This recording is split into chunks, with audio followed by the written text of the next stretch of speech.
Hello students, welcome back to Edviz learning. Well, if you remember last session में हम लोगों ने phylum Arthropoda और फाइलम मोलस्का खत्म कर लिया था and then I have told you कि इसके बाद में हम लोग फाइलम करने वाले इकाइनोडर्मिटा की। देखो फाइलम खत्म ही नहीं हो पा रहा है यहाँ पे, बट ठीक है, I understand. I mean 10th में भी आप लोगों ने ऑलरेडी किया है तो आपको पता है कि फाइलम कॉर्डेटा तक तो अपन को खत्म करना ही है, फिर उसके बाद में अपन सब फाइलम करेंगे, फिर क्लासेस करेंगे। तो थोड़ा सा है ना, keep yourself into it कि फाइलम्स काफ़ी है बट देन हो जाता है, बड़ा इंटरेस्टिंग पार्ट रहने वाला है। तो कुछ ऐसा एक बर्डन लेके मत चलो कि यार कितने सारे फाइलम मैम, कितने सारे फाइलम, ठीक है। Any which way, let's get back to the concept. Now as I mention already, हम लोगों ने फाइलम ऑर्थ्रोपोडा और फाइलम मोलस्का लास्ट सेशन में कर लिया था। ये वाले सेशन में हम लोग करने वाले हैं फाइलम इकाइनोडर्मिटा, ठीक है। जितने भी अभी तक फाइलम बताए हैं मैंने हर इसमें आपको स्पेसिफाई किया है कि why it is called as that way, why the name has been given. Same goes here, phylum Echinodermata is the 9th phylum, ठीक है। जैसे अगर मैं फाइलम्स की बात करूँ तो हम लोगों ने स्टार्ट किया था Porifera, Coelenterata, Ctenophora, Platyhelminthes, Aschelminthes, Annelida, Arthropoda, Mollusca and then Echinodermata. तो ये वाला जो हमारा है ये क्या आंसर है, इकाइनोडर्मिटा, 9th वाला फाइलम है, ठीक है। अब मैं जब इकाइनोडर्मिटा की बात करूंगी, why it is called as Echinodermata, because echinus का मीनिंग होता है स्पाइन्स और डर्मा का मीनिंग क्या होता है, स्किन। अभी देखो आपको पता होगा, जब भी आप लोग स्किन डॉक्टर के पास जाते हो तो बोलते हैं डर्मेटोलॉजिस्ट। डर्मा मतलब क्या, इन शॉर्ट स्किन, और इकाइनो मतलब क्या, स्पाइन। तो इनके बॉडी के ऊपर स्पाइन जैसे स्ट्रक्चर्स प्रेजेंट रहते हैं, मतलब इनका जो बॉडी रहने वाला है, स्किन रहने वाला है, इसके ऊपर कैसे स्ट्रक्चर्स प्रेजेंट रहने वाले, spine like structures are present on their body, hence they are called as Echinodermata, ठीक है, इकाइनोडर्म्स। कैरेक्टरिस्टिक्स देख लेते हैं हमेशा हर फाइलम की तरह यहाँ पे भी। हैबिटेट क्या रहने वाला है इनका, दीज आर एक्सक्लूसिवली मरीन, ठीक है, याद रखना। एक्सक्लूसिवली मरीन मतलब बस सॉल्ट वाटर में ही मिलेंगे, इन शॉर्ट बस सलीन वाटर में ही मिलने वाले हैं, मरीन वाटर में ही मिलने वाले हैं, ये फ्रेश वाटर में हमें देखने को नहीं मिलते। इसका एक एग्जाम्पल सबसे अच्छा होता है इकाइनोडर्मिटा का स्टारफिश। अब आपको पता है ऑब्वियसली स्टारफिश हम लोगों को कहाँ पे मिलता है, मरीन वाटर में। It is not found in fresh water, hence they are called as exclusively marine. Form क्या है, कहाँ कहाँ रहने वाले हैं, members of this phylum are solitary, single रहते हैं मोस्ट ऑफ द टाइम। अभी again it depends from organism to organism, जितने भी अपन एग्जाम्पल देखेंगे जरूरी नहीं है कि सब कॉलोनी में रहेंगे, कुछ सॉलिटरी रहने वाले, सिंगल रहने वाले। जैसे स्टारफिश की अगर आप बात करो तो मोस्टली वो कॉलोनी में नहीं रहते हैं, तो starfish are mostly solitary. Then sedentary, एक लोकेशन पे रहते हैं, जैसे सी अर्चिन हो गया या फिर सी कुकुम्बर की हम लोग बात करेंगे तो ये क्या होते हैं, दे आर मोस्टली सेडेंट्री, ठीक है, एक ही जगह पे रहने वाले। देन वाटर करंट के थ्रू उनको एक जगह से दूसरी जगह मूव करवाया जाता है। फ्री लिविंग, सेडेंट्री और फ्री लिविंग मतलब कुछ मूवमेंट करते हैं। जैसे फॉर एग्जांपल अगर मैं स्टारफिश की बात करूँ तो फ्री लिविंग है ना, मूवमेंट कर सकता है। एंड ग्रेगारियस, ग्रेगारियस मतलब क्या होता है, पहली बात okay, let's make it more simpler. Solitary और ग्रेगारियस आप साथ में लिख सकते हो। सॉलिटरी मतलब अगेन जो सिंगल भी रह सकते हो, ग्रेगारियस का बेसिक मीनिंग होता है कॉलोनी में रहने वाले, जो ग्रुप में रहते हैं। तो they can be either solitary और they can be either gregarious, that is gregarious word नहीं आ रहा तो you can also write they are colonial as well. Colonial मतलब जो साथ में रहने वाले, ग्रुप में रहने वाले। And some of them are sedentary which are you know on the place itself, वो लोकोमोशन नहीं दिखाते, where some are free living. तो दोनों कंपैरेटिवली हो जाएगा, दोनों चीजें देखने को मिलती है अलग अलग ऑर्गेनिज्म के हिसाब से। अगेन मैंने जैसे कि बताया कि सेडेंट्री की अगर आप बात करोगे तो सी कुकुम्बर हो गया या सी लिली, ये सब क्या हो जाते हैं, सेडेंट्री। लेकिन अगर मैं फ्री लिविंग की बात करूंगी तो स्टारफिश हो जाएगा free living organism. Body symmetry जो हमें देखने को मिलता है, हम लोगों ने स्टारफिश को दिमाग में रख के ऑलरेडी लास्ट टाइम बात किया था जब सिमेट्री कर रहे थे हम लोग बॉडी सिमेट्री के बारे में, कि सिमेट्री यहाँ पे कौन सा देखने को मिलता है हम लोगों को स्टारफिश में, bilateral symmetry with pentamerous symmetry, ठीक है। तो पेंटामेरस सिमेट्री क्यों बोला है, पेंटा मतलब होता है 5, ठीक है। तो अगर मैं स्टारफिश को देखूंगी तो पेंटामेरस होता है ना, 5 आर्म्स वाला, तो पेंटामेरस सिमेट्री देखने को मिलने वाला है। और कौन सा टाइप ऑफ सिमेट्री रहेगा यहाँ पे, रेडियल। मैंने लास्ट टाइम पे आपको बताया था रेडियल सिमेट्री मतलब क्या, जैसे कि फॉर एग्जाम्पल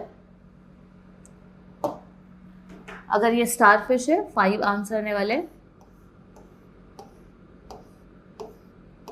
ठीक है। और इमेजिनरी लाइन अगर सेंटर ऑफ एक्सिस यहाँ से सेंटर से पास हो रहा है और अगर वो इक्वल हाफ देने वाला है, अभी देखो ये इक्वली तो दिखा नहीं पाई मैं बिकॉज इतना स्पेसिफिक हम लोग एक्यूरेट डायग्राम नहीं बना पा रहे यहाँ पे, बट देन नॉर्मली हम जो कंसेप्ट मुझे बताना वो ये है कि अगर इसके रेडियस में से, मतलब इसके सेंटर ऑफ एक्सिस में से अगर इमेजिनरी लाइन पास होगा तो वो इक्वल हाफ देने वाले, जिसको हम बोलते हैं रेडियल सिमेट्री या सिमेट्री। जब हमने टाइप ऑफ सिमेट्री पढ़ा था तब ऑलरेडी ये डिस्कस किया था कि अगर मैं ऐसे भी कट करूँ तो ये दो इक्वल हाफ देने वाला है, ऐसे भी इमेजिनरी करूँ लाइन पास करूँ तो ये और ये इक्वल हाफ देगा, ऐसे करूंगी तो ये और ये इक्वल हाफ देगा, और अगर इसको इस तरह से भी कट करूंगी तो ये और ये इक्वल हाफ देने वाला है। ठीक है, तो that is called as radial symmetry. तो सिमेट्री हमें रेडियल सिमेट्री देखने वाला है। और बेसिकली ना इनके लार्वा फॉर्म जब होते हैं, जब इनका लार्वा फॉर्म होने वाला है, उसमें हम लोगों को बायलैटरल सिमेट्री भी देखने को मिलता है। आपको ये 10th स्टैंडर्ड की बुक में मेंशन किया गया फाइलम इकाइनोडर्मेटा में कि when they are in larva form they show bilateral symmetry, but when they are in adult form, specially जब मैं स्टारफिश की बात करूंगी तो कौन सा सिमेट्री दिखाने वाला है, रेडियल सिमेट्री। शेप कैसा रहता है इनका, the member of echinoderms are spherical, elongated और स्टार शेप। स्टारफिश का स्टार शेप रहेगा, एलोंगेटेड सी कुकुम्बर का शेप जैसा रहता है वो एलोंगेटेड रहता है, और some of them are spherical. Spherical मतलब सी अर्चिन का हम लोग एग्जांपल लेंगे, जब पिक्चर्स देखेंगे तो आपको और अच्छे से क्लियर होने वाला है। ठीक है, देन द एंडोस्केलेटन की अगर मैं बात करती हूँ, it is made up of calcareous elongated spines which are found on the body and they are known as echinoderms. इसलिए हम लोगों ने देखो इनको इकाइनोडर्म्स बोला। Why they are called as echinoderms, क्योंकि इनके बॉडी के ऊपर कैलकैरियस स्पाइन्स प्रेजेंट रहते हैं। कैलकैरियस मतलब कैल्शियम कार्बोनेट के बने हुए। अब स्पिक्यूल्स या स्पाइन जैसे स्ट्रक्चर्स प्रेजेंट रहेंगे, मतलब बेसिकली उसका फंक्शन क्या रहने वाला है, क्या रहेगा, प्रोटेक्शन का काम करेंगे, और क्या है ना। सो इनके बॉडी के ऊपर वो एंडोस्केलेटन प्रेजेंट रहता है for the purpose of protection. किसका बनता है, कैल्शियम कार्बोनेट, इसलिए कैलकैरियस बोला है, और स्पाइन्स होने के कारण इनको हम लोग इकाइनोडर्म्स बोलते हैं। Next, the body has two sides. अभी देखो हम लोगों को इसमें ये वर्ड याद रखना है, that is oral and aboral side. अब देखो जब मैं ह्यूमंस या फिर जब हम लोग let's say for example cockroach की अगर मैं बात करूंगी तो हम लोगों ने ऑलरेडी डिस्कस किया है, एक होता है वेंट्रल साइड और एक होता है डॉर्सल साइड। ठीक है, ventral side and dorsal side दो साइड रहने वाले ऑर्गेनिज्म में। वही अगर मैं स्टारफिश की बात करूंगी तो यहाँ पे हम लोग उसको वेंट्रल या डॉर्सल साइड नहीं बोलते, हम लोग इसको बोलते हैं oral and aboral side. Oral का मीनिंग क्या, ओरल मतलब क्या, माउथ वाला एरिया। तो अगर मैं स्टारफिश की बात करूं, let's say if this is a starfish, उसका नीचे की तरफ माउथ प्रेजेंट रहता है और उसके ऑपोजिट साइड पे माउथ नहीं रहने वाला, ऑब्वियसली ऊपर का बॉडी रहने वाला है, स्किन रहने वाला है, जिसपे स्पाइन्स रहेंगे जो प्रोटेक्ट करेगा। ठीक है, तो अगर मैं बोल रही हूँ उसका माउथ जहां पे प्रेजेंट है वो उसका साइड कौन सा हो जाएगा, ओरल साइड। ओरल मतलब होता है mouth part, buccal cavity part. तो अगर माउथ जिस तरफ प्रेजेंट रहने वाला है वो वाला साइड कौन सा होगा, ओरल पार्ट, वेरास उसका ऑपोजिट साइड कौन सा हो जाएगा, अबोरल पार्ट। ठीक है, तो ये याद रखना, ओरल एंड अबोरल साइड्स होते हैं। यहाँ पे हम लोग डॉर्सल एंड वेंट्रल नहीं बोलेंगे। And lack defined division, mouth is ventrally present. ठीक है, वेंट्रली, डॉर्सल एंड वेंट्रल बोला ना, लेकिन वेंट्रली अगर मैं बात करूं, if this is dorsal side, this is ventral side, तो वेंट्रली क्या होता है, ओरल पार्ट, तो ओरल एंड इसको ऑपोजिट हो जाएगा aboral. Present and oral surface and anus on the aboral side, तो एनस कहाँ पे प्रेजेंट होता है, पीछे वाले साइड पे, वेराज ओरल साइड मतलब माउथ कहाँ पे प्रेजेंट होता है, नीचे वाले साइड पे, ओरल साइड पे। ठीक है, सो ओरल एंड अबोरल साइड्स याद रखना है। वाटर वैस्कुलर सिस्टम बड़ा इंटरेस्टिंग पार्ट है, इस पे थोड़ा ध्यान दो। Water vascular system, presence of water vascular system is the peculiar character of echinoderms. सबसे मेन कैरेक्टर जो एक peculiar, सबसे यूनिक कैरेक्टर अगर हम लोग बोलेंगे echinoderms का, तो वो होता है वाटर वैस्कुलर सिस्टम का। वो होता है क्या, हम लोग आगे देखते हैं। तो देखो यहाँ पे एक चीज बताया, that is called as madreporite. Madreporite is an opening of water vascular system through which water enters. Water vascular system is useful for the locomotion purpose also, food capturing purpose also, and then respiration purpose also. इनके अंदर कोई respiratory system या circulatory system नहीं होता। इनके अंदर हर चीज, जो भी ट्रांसपोर्टेशन होना हो न्यूट्रिशन का, या एक्सक्रीशन करवाना हो, या लोकोमोशन करवाना हो, फूड को कैप्चर करना हो, सब एक ही सिस्टम के थ्रू होता है, that is called as water vascular system, जो कि इनका एक यूनिक कैरेक्टर है जो यहाँ पे मैंने आपको दिखाया। So now this is a मैड्रीपोराइट। मैड्रीपोराइट is a part जो कि बेसिकली, अब देखो इसके नीचे वाले साइड पे क्या होगा, ओरल पार्ट, तो ऊपर वाले साइड पे क्या होगा, अबोरल पार्ट। अबोरल साइड पे हम लोगों ने बोला था ओपनिंग प्रेजेंट रहता है, एनस वाला। उसके जस्ट साइड में अगर आप पीछे देखोगे तो बेसिकली ये जो है ना, ये हम लोग जब आगे देखेंगे तो उसको हम लोग बोलते हैं नर्व रिंग। नर्व रिंग मतलब वो नर्वस सिस्टम के अंदर आने वाला है, वो अलग वाला पार्ट है, आगे देखते हैं उसको। लेकिन जब मैं वाटर वैस्कुलर सिस्टम की बात करती हूँ, यहाँ पे मैड्रीपोराइट एक ओपनिंग रहने वाला है अबोरल साइड पे, जहां से पानी सब अंदर आने वाला है और पानी इनके थ्रू स्प्रेड होने वाला है, मतलब इनके थ्रू सब जगह, सब आर्म्स में डिस्ट्रीब्यूट किया जाता है। एंड देन हर एक, ये देखो आपको सेंट्रल रिंग कैनल दिख रहा होगा, इसके थ्रू पूरा डाइजेस्टिव सिस्टम हो गया। मतलब in short it works for digestion, it works as an system where digestion also will take place, through which digestion will also take place, respiration will also take place। और साथ ही साथ ये जो part रहने वाले, ऑब्वियसली वहां पे हम लोगों को पता है ट्यूब फीड प्रेजेंट रहता है ना, नीचे की तरफ ट्यूब फीड प्रेजेंट रहेंगे। ट्यूब मतलब ट्यूब जैसा स्ट्रक्चर, इसलिए ऐसे, ठीक है। और फीट मतलब क्या, पैरों की तरह काम करेगी, इसलिए उनको ट्यूब फीड बोलते हैं। तो एक वैक्यूम की तरह काम करते हैं। आपने अगर फाइंडिंग नीमो मूवी देखा होगा, तो उसमें देखना एक्वेटिक टैंक जो था, एक्वेरियम था, उसमें एक स्टारफिश हमेशा चिपका रहता था। तो वो चिपकता कैसे? ओरल साइड से। और क्यों? क्योंकि उसके जो ट्यूब फीड्स है वो वैक्यूम की तरह काम करते हैं और वो चिपक जाते हैं एक जगह, ठीक है। So that is why it is tube feed. तो ये वाले जो स्ट्रक्चर्स है ये कुछ इस तरीके के दिखते हैं, जिसको हम लोग ये वाला ओपनिंग जो बल्ब जैसा स्ट्रक्चर, इसको एम्प्यूला बोलते हैं, और नीचे वाला होता है पोडियम पार्ट, ठीक है। These are the podium part, ठीक है। तो ये जो नीचे की तरफ आपको दिख रहा है, these are nothing but tube feeds which will help in the locomotion purpose, और स्टिक करने के काम आएंगे, साथ ही साथ वो प्रे वगैरह को भी कैप्चर कर सकते हैं। तो this is the water vascular system basically. यहाँ पे उसके गोनाड्स प्रेजेंट रहते हैं, रेडियल कैनल वगैरह, रेडियल कैनल के थ्रू पानी पूरा हर आर्म्स में सप्लाई होने वाला है, ठीक है। Again water vascular system is a unique and peculiar characteristic of which phylum? Phylum Echinodermata.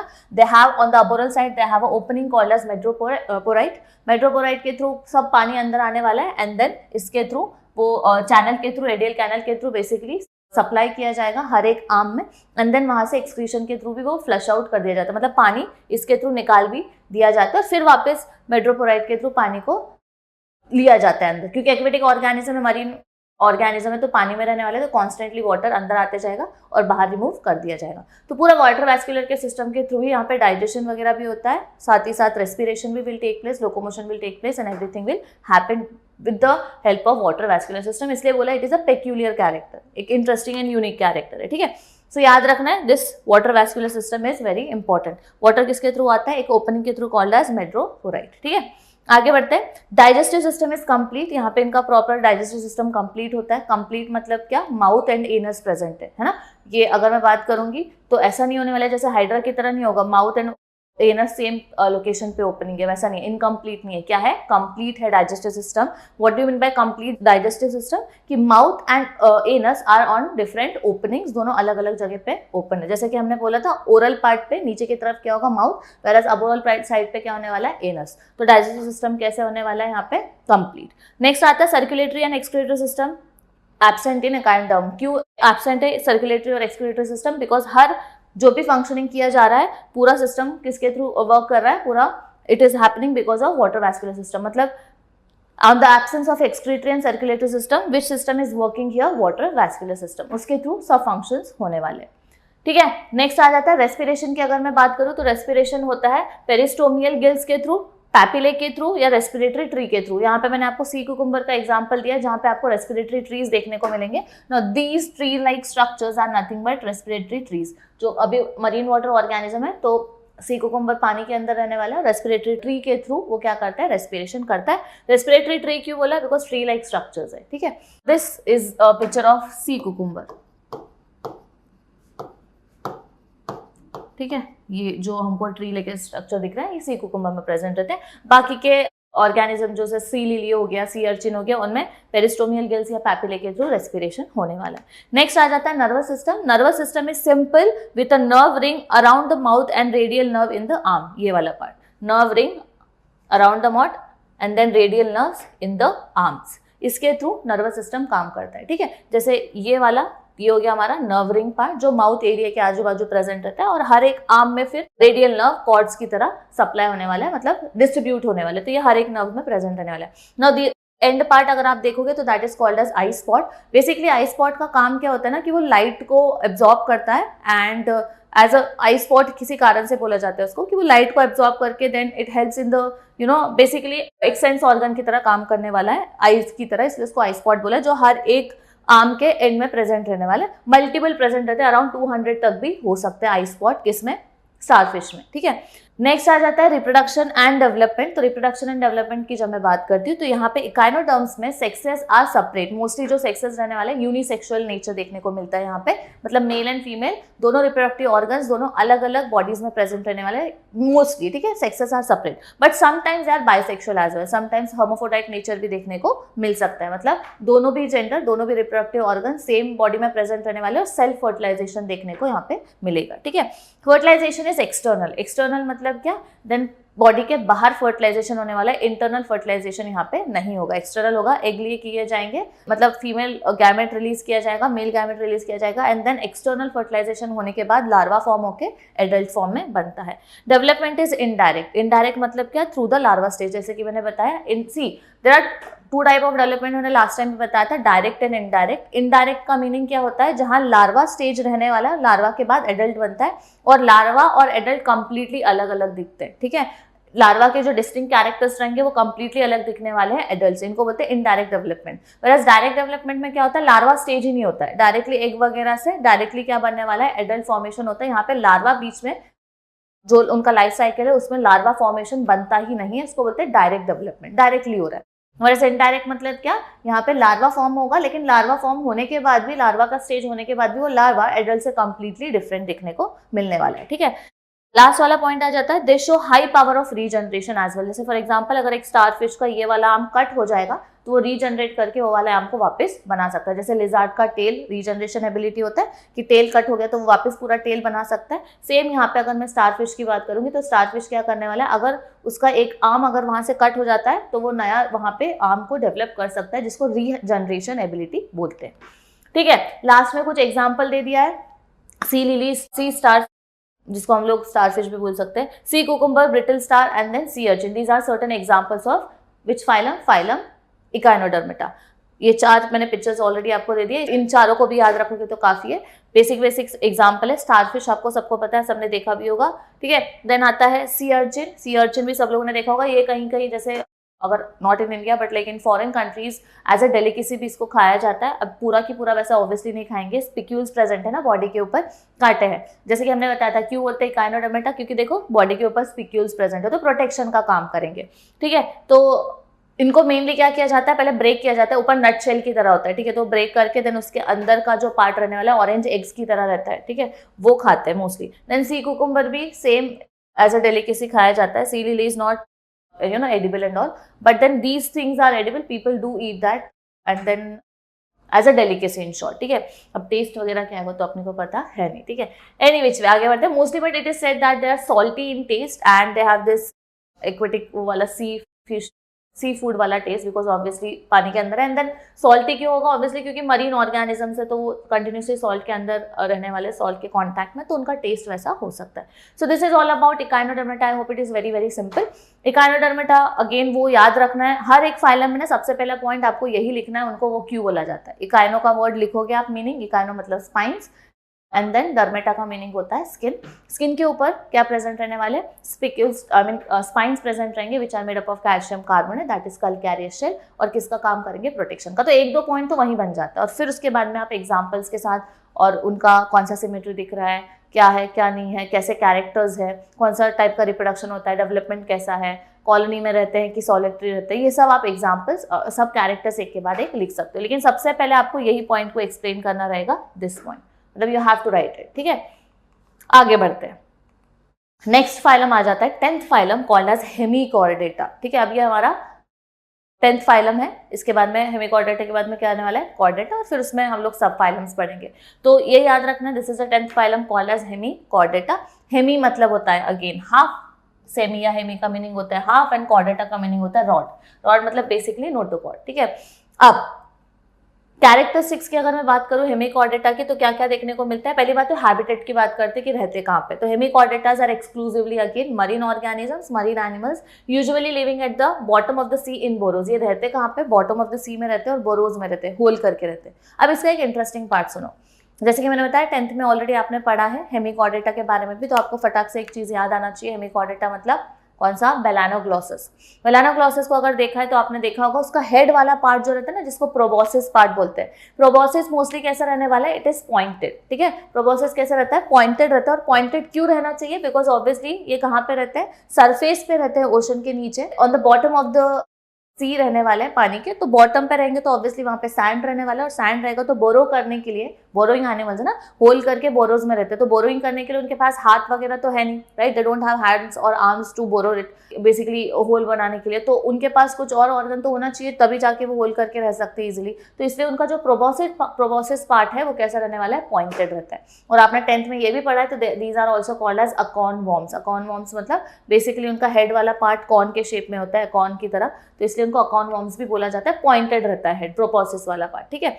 आगे बढ़ते हैं। अगेन हैबिटेट क्या है, एक्सक्लूसिवली मरीन है, अगेन हम लोगों को मरीन वाटर में मिलेंगे, फ्रेश वाटर में मिलने वाले नहीं है। These animals are mostly free living, movement easily कर सकते हैं। इसका एक एग्जाम्पल दिया है, एक्सेप्शनल दिया है, जिसको हम लोग जिसका ऑर्गेनिज्म का नाम है Rhabdopleura. Rhabdopleura basically are the again organisms which belong to hemichordata, but Rhabdopleura के उसको छोड़ के बाकी जितने भी मोस्टली ऑर्गेनिजम्स है सब कैसे होते हैं, लोकोमोट कर सकते हैं, फ्री लिविंग है, बट ये सेडेंटरी हो सकता है, एक ही लोकेशन पे रहने वाला है, ठीक है। नेक्स्ट आ जाता है, तो रैप्डोप्लूरा इज सेडेंटरी। बॉडी शेप कैसा रहता है इनका, बॉडी शेप इज सॉफ्ट, अगर मैं बेलानोक्लोसिस की बात करूँ तो काफी सॉफ्ट बॉडी उनका होता है। And then vermiform, vermiform मतलब वर्म मतलब क्या, बेसिकली वर्म की तरह, वर्म शेप का मतलब कीड़े के शेप का, इन शॉर्ट, जैसे अर्थ वर्म का शेप का हो गया, जैसे हम लोग इवन अपेंडिक्स को हम लोग वर्मी फॉर्म बोलते हैं, जो हमारा अपेंडिक्स वगैरह रहता है वो वर्म की तरह दिखता है ना, इसलिए इसको वर्मी आया मतलब क्या, वर्म की तरह दिखने वाला, कीड़े की तरह। इट इज अनसेगमेंटेड, बॉडी के ऊपर कोई सेगमेंट्स वगैरह प्रेजेंट नहीं होते, वही अगर मैं अर्थवर्म की बात करूँ तो सेगमेंटेड था, सेगमेंट्स है ना, तो इनका बॉडी कैसा रहता है, सॉफ्ट रहता है, स्मूथ रहता है, बॉडी के ऊपर कोई सेगमेंटेशन प्रेजेंट नहीं रहने वाले। But the body is divided into namely 3 parts, that is proboscis, collar part and trunk part. Proboscis मतलब द हेड पार्ट, कॉलर मतलब the neck part and trunk मतलब द टेल पार्ट, अपन diagram में देखेंगे आगे। डाइजेस्टिव सिस्टम की अगर मैं बात करूंगी तो alimentary canal is complete, straight और U shaped. Alimentary canal complete है मतलब माउथ एंड एनस दोनों अलग अलग लोकेशन पे प्रेजेंट रहेंगे, और पूरा कंप्लीट रहने वाला। शेप कैसा रहेगा, या तो स्ट्रेट रहने वाला है digestive that is alimentary canal, या फिर यू शेप का दिखने वाला है।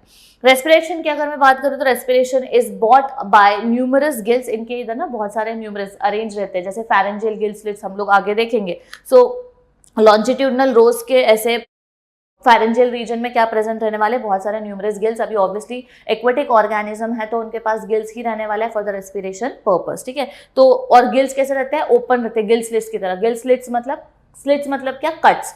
तो फेरेंजियल रीजन में बहुत सारे गिल्स ऐसे कट्स जैसे स्ट्रक्चर्स देखने को मिलेंगे हमको, न्यूमरस बहुत सारे, इसलिए उनको बोलते हैं pharyngeal gill slits. Why pharyngeal, because pharynx region में है, और गिल स्लिट्स क्यों, क्योंकि गिल्स के कट्स की तरह। और गिल्स क्या करने वाले, ऑब्वियसली रेस्पिरेशन का काम करेंगे।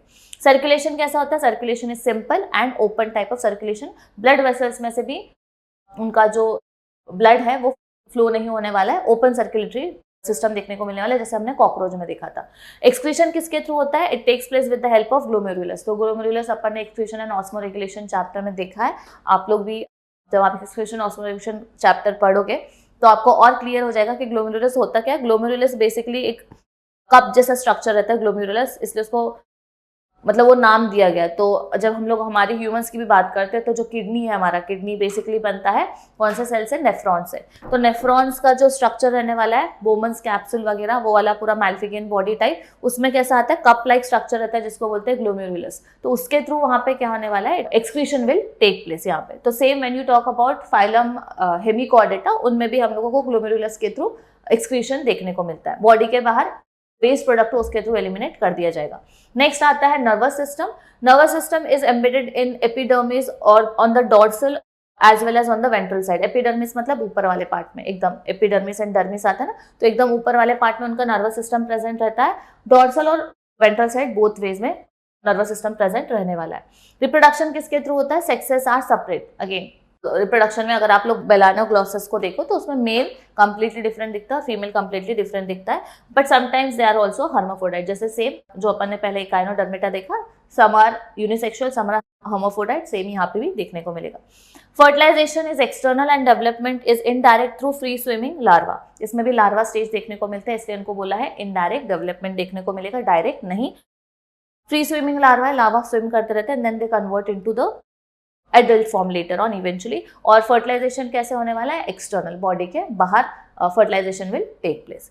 नेक्स्ट बड़ा इंटरेस्टिंग पार्ट है, थोड़ा यहाँ पे ध्यान दो। Hemichordata is considered as a connecting link between non chordata and chordata. बहुत बार पहले के समय ऐसा बोला जाता था और माना जाता था। बेसिकली क्यों? क्योंकि हम लोग आगे देखेंगे कि hemichordata is a connecting link. Connecting link basically क्या होता है? These are the organism which is said कि ये फाइलम के बाद ये वाला फाइलम आया, ठीक है।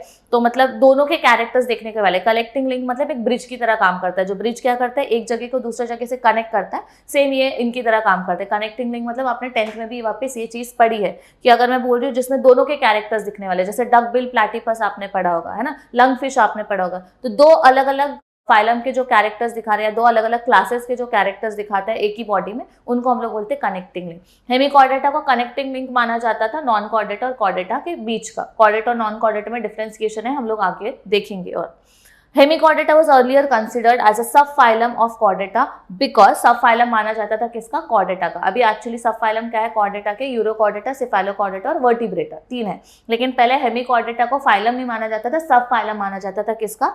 कॉर्डेटा का।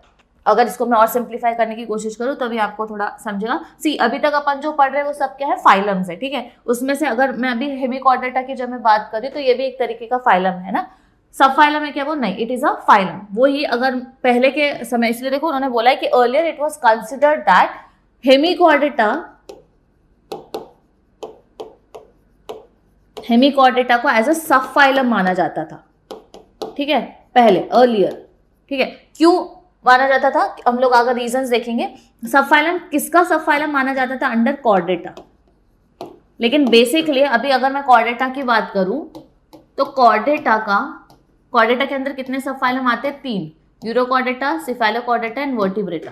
लेकिन earlier days में it was said that Hemichordata is also a subphylum of what? Chordata, but it is not that। Hemichordata को अलग से हम लोगों ने एक फाइलम में डाला है, ठीक है। नाउ कॉर्डेटा बिकॉज, क्यों? बक्कल डाइवर्टिकुलम्स, बेसिकली डाइवर्टिकुलम होता क्या मैं बताती हूँ। Diverticulum was considered as notochord. पहले जो बेसिकली ना बक्कल डाइवर्टिकुलम होता क्या? तो प्रोबॉसिस रीजन में एक आउटग्रोथ आता है। उनका जो प्रोबॉसिस रीजन होता है हेड रीजन में, वहां से बक्कल कैविटी के थ्रू एक आउटग्रोथ आने वाला है, जिसको पहले मतलब ऐसा कंसिडर किया गया था कि वो क्या है? नोटोकॉर्ड है। और हमको पता है नोटोकॉर्ड किसका कैरेक्टरिस्टिक है? कॉर्डेटा का। Presence of notochord is an characteristic of what? Chordata. इसलिए बोला गया था कि hemichordata is nothing but a sub phylum of chordata. But later on eventually it was understood that it is not a notochordata, it is something else called as buccal diverticulum, which is coming out of the proboscis part, एक outgrowth की तरह बाहर आता है। It is not an actual notochord and hence फिर उसको बाद में उसको later on it was termed as a different phylum and hemichordata को हम लोग अभी एक phylum के अंदर consider करते हैं। It is now placed as a separate phylum under non-chordata। non-chordata के अंदर हमने इसको consider किया because इसमें notochord present नहीं होता। हम लोग आगे characters देखेंगे chordata और non-chordata के, तो आपको और clear हो जाएगा कि दोनों में डिफरेंस क्या है। बट एक मेजर डिफरेंस क्या है दोनों में? कॉर्डेटा में प्रेजेंस ऑफ नोटोकॉर्ड होता है, नॉन कॉर्डेटा में नहीं होता है। तो हेमिकॉर्डेटा में प्रेजेंस नहीं होता है नोटोकॉर्ड का, तो हम लोग किस में डालेंगे इसको? As a non chordata. But क्यों सब फाइलम माना गया था? बिकॉज उनको ऐसा लग रहा था, ऐसा कंसिडर किया गया था कि जो बक्कल डाइवर्टिकुलम है जो कि आउटग्रोथ की तरह आ रहा है, वो उनको नोटोकॉर्ड की तरह अपीयरेंस दे रहा था। इसलिए सोचा गया था कि नोटोकॉर्ड है मतलब भाई वो कॉर्डेटा है, लेकिन इट वाज नॉट दैट, ठीक है। आगे बढ़ते हैं। It possess certain characteristics of both chordata and non-chordata। दोनों के characters देखिए यहाँ पे देखने को मिलते हैं। Absence of notochordata and worm-like body are non-chordata-like characteristics seen in hemichordata, but presence of nerve cord, pharyngeal gill slits are some of the chordata-like characters seen in hemichordata। क्यों बोला जाता है इसको connecting link between Chordata and non Chordata? जैसे कि हमने बताया क्यों माना जाता है, बिकॉज उसमें दोनों के कैरेक्टर्स देखने को मिलते हैं, कॉर्डेटा के कुछ कैरेक्टर्स और कुछ नॉन कॉर्डेटा के कैरेक्टर्स। नॉन कॉर्डेटा के कौन से कैरेक्टर देखने को मिल रहे हैं? सबसे पहले तो एब्सेंस है नोटोकॉर्ड का, मतलब it is a non chordata का major characteristics. And worm like body, कीड़े की तरह बॉडी है, वर्म लाइक है, इसलिए हम लोगों ने वर्मी फॉर्म बोला था इसको। Worm like body is also an characteristics of non Chordata. तो दो कैरेक्टर्स हमको नॉन कॉर्डेटा के देखने को मिलते हैं, वेरएज कॉर्डेटा के भी कुछ कैरेक्टर देखने को मिलते हैं, that is presence of nerve cord, ठीक है, जो कि प्रेजेंट रहने वाला है। अभी अपन ने पढ़ा था एपिडर्मिस एरिया में, डॉर्सल और वेंट्रल साइड पे उसके नर्व कॉर्ड प्रेजेंट रहता है, नर्वस सिस्टम का पार्ट। और साथ ही साथ फैरेंजियल, बहुत सारे फैरेंजियल गिल स्लिट्स प्रेजेंट रहते हैं जो रेस्पिरेशन का काम करने वाले। तो इसलिए इसमें कॉर्डेटा के भी दोनों कैरेक्टर्स देखने को मिल रहे हैं। तो बेसिकली हो क्या रहा है, दोनों के कैरेक्टर्स दिखा रहा है, कॉर्डेटा के भी कुछ कैरेक्टर्स, कुछ नॉन कॉर्डेटा के भी, इसलिए इसको एज अ कनेक्टिंग लिंक माना जाता है। किसको? हेमिकॉर्डेटा को, between Chordata and non Chordata. जैसे मैंने आपको बताया डक बिल प्लैटिपस एग ले करता है, ठीक है। एग ले करने का रेप्टाइल्स का कैरेक्टर्स होता है, इट इज ओविपैरस। साथ ही साथ डकबिल प्लैटिपस की अगर मैं बात करूँ तो एग ले करने वाला है, और साथ ही साथ वो और एक किसका कैरेक्टर दिखाता है, मेमोरी ग्लैंड का प्रेजेंस है, विच is an characteristic of Mammalia. दोनों क्लासेस के कैरेक्टर्स दिखाता है, तो इसलिए इसको कनेक्टिंग लिंक माना जाता है, ठीक है, between the two of the classes. Same यहाँ पे दो फाइलम के बीच का कनेक्टिंग लिंक माना जाता है हेमीकॉर्डेटा को। आई होप इतना कंसेप्ट क्लियर है। बस याद क्या क्या रखना है यहाँ पे, अभी आई थिंक ये आपके टेक्स्ट बुक में दिया नहीं है, बट एक थोड़ा इंटरेस्टिंग पार्ट समझ के मैंने आपको दे दिया, ये वाला पार्ट, कि क्यों माना गया कनेक्टिंग लिंक। पहले उसको सब फाइलम कॉर्डेटा के अंदर क्यों, मतलब हेमीकॉर्डेटा को ऐसे सब फाइलम क्यों डाला जा रहा था कॉर्डेटा के अंदर, because it was said that वो नोटोकॉर्ड की तरह अपीयरेंस दे रहा था उनका बकल डाइवर्टिकुलम, बट एक्चुअली वो it was later on find कि it was not actually a notochord, ठीक है। इसलिए नॉन कॉर्डेटा के अंदर उसको हम लोगों ने डाला है, और सेपरेट एक फाइलम के अंदर हम उसको एक कंसिडर करते हैं। आगे बढ़ते हैं, तो ये एक बड़ा सुंदर सा पिक्चर है बेलानोग्लोसस का। तो ये हो गया उसका proboscis part, that is the head part, then collar part that is the neck part, and ये पूरा टेल पार्ट जिसको हम लोग ट्रंक पार्ट बोलते हैं, ठीक है। मैंने बताया था डाइजेस्टिव सिस्टम कंप्लीट रहता है, तो माउथ यहाँ से अगर स्टार्ट होने वाला है तो फूड पूरा पास होगा और एनर्स के थ्रू बॉडी के बाहर निकलेगा, तो कंप्लीट डाइजेस्टिव सिस्टम का प्रेजेंस होता है। यहाँ पे देखो ये वाले जो रीजन दिख रहा है that is the pharyngeal gill slits region, जहाँ से respiration will take place, and then hepatic region में डाइजेशन वगैरह होने वाला है, ठीक है। तो ये कुछ पार्ट्स है जो याद रखना है। Proboscis the head part, again head part अगर अच्छे से देखोगे तो पॉइंटेड बोला था मैंने, क्यों पॉइंटेड होना चाहिए, क्योंकि अगर ब्लंट रहेगा तो ऑब्वियसली वो बोरो नहीं कर पाएगा, तो पॉइंटेड हेड रहने वाला है, सो दैट वो सैंड के अंदर इजिली बोरो कर सके, और बोरोइंग एनिमल्स है, ठीक है। So this is the basic diagram and basic structure of balanoglossus, which is an example of what, which is an example of phylum hemichordata. तो आपको ये एग्जाम्पल लिख के आना है, ठीक है।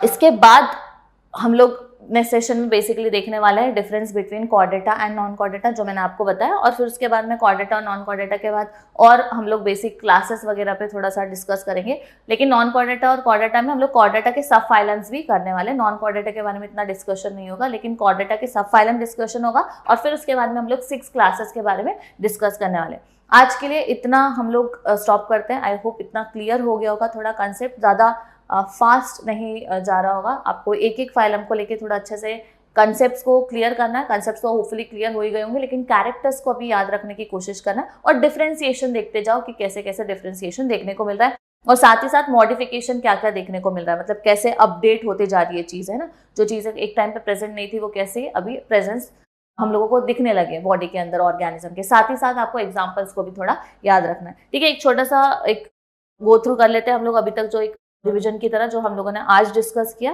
We have started with phylum echinodermata. Echinodermata को क्यों बोलते हैं इकाइनोडर्मेटा, वो हमने डिस्कस किया।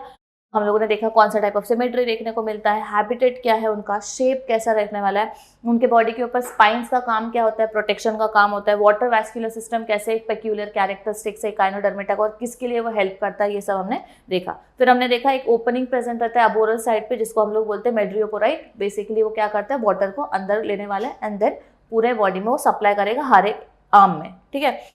प्रेजेंट एक्सक्रीटरी सिस्टम या सर्कुलेटरी सिस्टम यहाँ पे प्रेजेंट नहीं होता क्योंकि वाटर वैस्कुलर सिस्टम पूरा काम करने वाला है। देन हमने देखा कि रेस्पिरेटरी सिस्टम, रेस्पिरेशन के लिए कौन से ऑर्गन्स प्रेजेंट रहते हैं, रेस्पिरेटरी ट्री किस में प्रेजेंट रहता है, सी कोकुम्बर में। देन नर्वस सिस्टम किस कहाँ पे रहने वाला है, एक रिंग की तरह रहता है, पूरे आर्म्स में वो स्प्रेड होने वाला है नर्व एंडिंग्स की तरह, तो same as a nervous system की तरह वो काम करने वाला है। रिप्रोडक्टिव सिस्टम कैसे रहने वाला है ये हमने डिस्कस किया, कुछ एग्जांपल्स देखे इकाइनोडर्मेटा के। फिर हमने जो नेक्स्ट फाइलम देखा दैट वाज फाइलम हेमीकॉर्डेटा। हेमी का मीनिंग मैंने बताया होता है हाफ, सेमी या हेमी का मीनिंग होता है हाफ, कॉर्डेटा मतलब क्या, रॉड का प्रेजेंस, नोटोकॉर्ड का प्रेजेंस रहने वाले बॉडी में या नहीं रहेगा, ठीक है। तो हाफ बॉडी में ही प्रेजेंस रहता है, इसलिए हम लोग इसको बोलते हैं नर्व कॉर्ड। हेमी मतलब होता है हाफ और कॉर्डेटा मतलब रॉड लाइक स्ट्रक्चर। हाँ, आपने 10th स्टैंडर्ड में वापस ये चीज पढ़ी होगी कि प्रोबॉसिस रीजन में ही बस वो प्रेजेंस रहने वाला है, नोटोकॉर्ड का throughout the body present नहीं रहता है, ठीक है।